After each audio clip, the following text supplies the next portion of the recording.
Good morning guys. Kasabong Luzon, Visayas, Mindanao, sa aking mga followers, sa aking viewers, sa aking subscribers dito sa aking channel YouTube Kalyaw Kasabong TV na nandito naman ako sa mga ganito ngayon magbigay o kunting tips, paliwanag sa inyo tungkol sa pagpili ng inahin. Kasabong pala, bago ang lahat, nagsimula ako nga pagpaliwanag sa inyo sa lahi na dapat gagamitin natin na pagkukunan natin ng mga gagamitin nating panglaro, panglaban ang magiging mga anak lalaki. Ito siya, ipakita sa inyo, ito siya ang bago kong inahin dito na kulay gold. Yan, kulay gold ito siya. Tingnan yung pagmamukha. Diwing banded ito siya. Yan. Hiniram ko lang pala ito sa kaibigan kong magmamanok din, magsasabong. Hindi ito basta-bastang mapag-interesan kong hiramin sa kanya kapag hindi ko di pasok sa paningin ko ang pagmumukha niya at saka sa quality din. Kaya napag-interesan ko na ito siya nga kuhaan kong lahi, i-cross ko doon sa aking puti, yung tinawag kong white butcher na pampalahi ko. Parang magkaroon ako og mga kulay na alagaan kong mga manok din na white gold kung tawagin. Sakto sa sukat ito, sakto sa yan o. Yan. Sakto sa pangatawan, hindi pitsuhin ito siya. Hindi malalim ang mata, laba ang mata. Yan. Kulay gold. Kaya yung sinasabi ko sa inyong mabaguhan pa lang, dito sa pagpili sa manok, magsimula din tayo sa babae, hindi lang sa lalaki. Tulad ko, kailangan bago ko magkaroon ng linyada din na gold, kailangan din ang pinagalingan din sa magmamanok din na magsasabong. Yan. At saka makita nyo naman sa pagmumukha, ganun ang pagpili ko sa pagkukunan ko ng magiging anak, gagamitin kong panglaro, panglaban ng mga lalaki. Kung siswertihin ako. Ayan. Pero sigurado ito, mapadami ko. Kasi bago ko ito ibalik, kailangan may lahi na. Yan ang usapan namin. Kasi ito may kamahalan, pagbibilhin mo ito. Yan. Pag mga ganitong postura, excuse me, kung sa farm nyo to bibilhin, ang mahal ito, may presyo talaga ito sa farm ng ganitong postura mga babae. Yan, gold.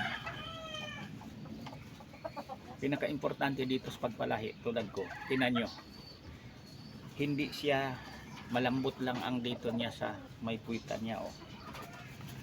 Manipis ang sapula niya, taba lang na manipis lang. Kayang ilang araw pa lang to dito sa akin, siguro nasa 4 na araw pa lang, pero 3 na ang itlog kaagad niya kasi pinapalahian ko na kaagad siya kasi nagpapalahi na sa pagdala ko.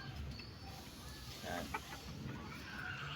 Kayang para sa aking mga viewers, aking mga followers, sa aking mga subscribers na subaybay dito sa aking channel YouTube Kalyaw Kasabong TV, lahat na pinapakita ko sa inyo dito, lahat yan may katotohanan. Tulad nito, sinasabi ko ang totoo, hiniram ko lang ito, kukunan ko lang ito ng lahi parang magkaroon ako ng gold.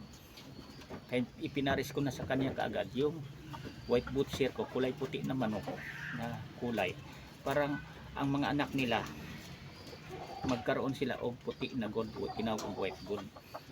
Kasi hindi pa ako nagpamanok dito ng white gold, yan pa ang wala ako. Pinaka-importante dito sa pagpalahi, pagbibreed natin ng manok, may inahin talaga tayo. Tulad sa akin, kung magkaroon ng akong mga gold, hindi basta pinagalingan sa linyada sa inahin nila o sa ama, kasi ito galing sa tunay magsasabong talaga, magmamanok. At saka yung ipinaris kong lalaki, galing talaga din yung white butcher ko, pinag-champion na linyada din yan sa kaibigan ko ring sumasali sa event mismo sa derby. Kaya ang sinasabi ko sa inyo dito sa pagmamanok ko, kahit backyard breeders lang ako, pero hindi ako mapag-iwanan. Kulang lang sa pira ang manok ko pagdating sa laro sa labanan, pero sa quality o sa pag-alaga, marunong ako ding mag-alaga. Kung quality ang pag-alaga nila, quality din ang pag-alaga ko sa aking manok.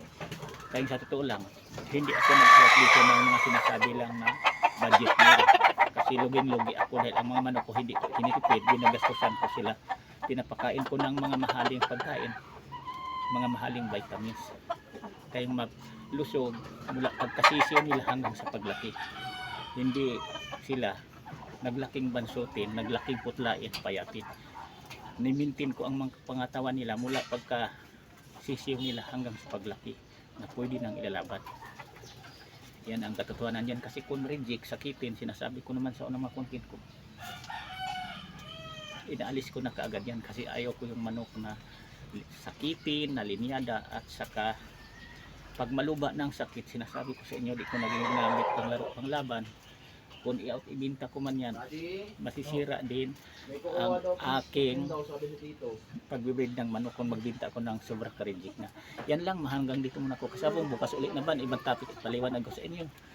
Thank you talaga sa inyong lahat nagsubaybay sa aking mga content ditong i-upload ko sa aking channel YouTube Kalyaw Pasabog TV. Yan lang, bukas uli, bye bye.